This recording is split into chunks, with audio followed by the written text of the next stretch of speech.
Congrats. Congrats.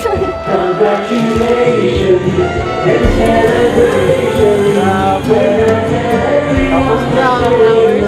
Ha? May pa-flowers ka. Sabi ko baga sa'yo. Yan ang konting ano ko.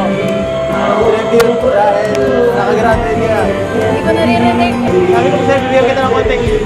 Yan na lang naisip ko. Baka puro pera na naman eh. At yan. Okay lang. Bagay sa'yo yan. Grabe na gano'n. Ha? Ay, salamat.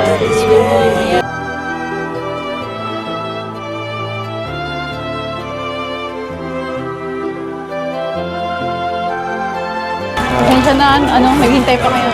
Gabing-gabi na pati. Sige lang, di naman ako napagod eh. Mauwi pang Di daig. naman ako inainit. Hindi ako nainit guys. Okay. So parang ano eh. Nag-enjoy nga ako sa graduation nyo. Napakaganda. Tinititigan niya kita kanina mula doon. Parang inaanto ka na. Ha? Wala ka. Nasa likod na doon ka kaya. Nakatalikod. Magunti ako. Sinisilip po kayo.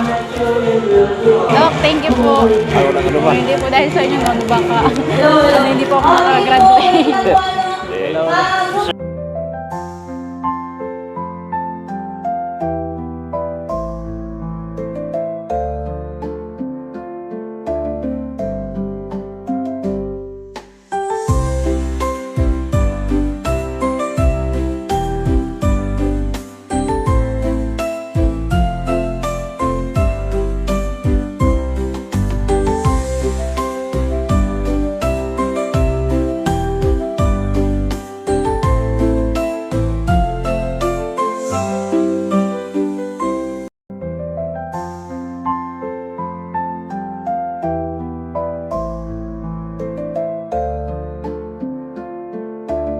Yun sa wakas.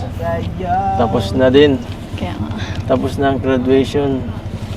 Ano ka na? Tapos na. Magigi ka na susunod na college ka na. Hihirap. Bilis ng ano. Parang nakaraan lang. Grade 11 ka lang. Tapos si Carla sinamahan namin dito. Tapos ngayon sunod, ikaw naman. Madami kami ngayon. No? Hindi ko akalain na makakarating pa tayo dito at makakasampa pa ako sa stage. Kita ka nagulat kanina. Nagulat yung mga teacher mo, sumama ako Kaya nga na eh. Hindi ko na itong Sabi daw pati yung nagpa-practice kami, bawal daw bawal daw magsama muna ng iba. Pero okay lang. Sabihin mo sa kanila, di ako ibang tao. Pati nga, sumama ka dun. Bakit? Mas natuwa ka ba? Oo, para may picture tayo dun sa stage. Gutom ka na? Medyo. Kanina pa medyo na. Late na kasi ng konti. Kaya lahat naman siguro tayo dito gusto. Baka ikaw rin. No? Saka, Kahit ako gutom na. baka inaantok na rin pati yung iba dito. Pero okay lang yun. Huwag mo intindihin. Ang mahalaga ay nakagraduate ka na. Another yan. Milestone sa buhay mo. Welcome to the real world. Pag college mo, iba na ang magiging mas kailangan mo ng seryosohin ng pag-aaral. Mas kailangan maging matatag. Pero huwag ka mag-alala. Dito lang ako. Pero hindi sa academics ha. Tagahatid mo ako kahit pag nandun ka na. Mas malapit na eh.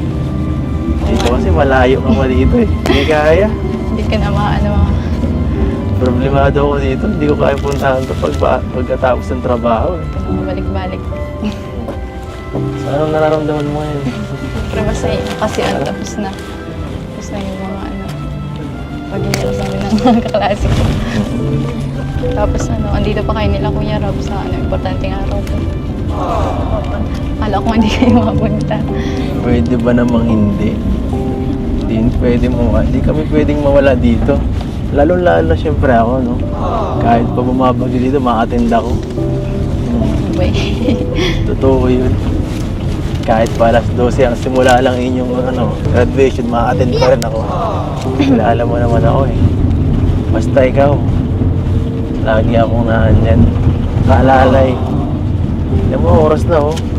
Kaya salamat sa suporta palagi. Yan lang. Alam mo, tapos na ang graduation eh. Gusto ko makita yung buhok mo. Yan, mas Clean look. Ganda. Bagong hair ah. Bagong... Kapag pa na nakita eh. Nakakatuwa lang. Mas bagay baga. Ano kang gumanda eh. Yan, ganyan lang. Kaya mo muna tayo ditong bigay ng oras ka sa akin ng konti at pag dun sa bahay nyo, wala na dun. Konti lang. Ay, ingat na dyan si Doc eh. Nahiwalay ng konti sila makakuha dyan.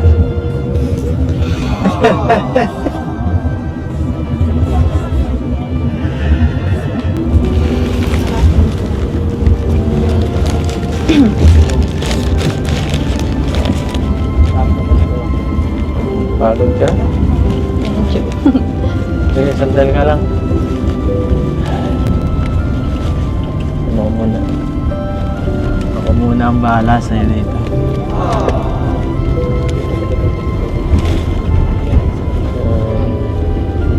Sana mas matagal pa to. Tagal pa talaga tayo. Gaano katagal? Ay, isa na. Ha? Gaano katagal? Ano bang tinutukoy yung tagal? Tagal pa talaga yan. Nagsisimula pa lang tayo eh.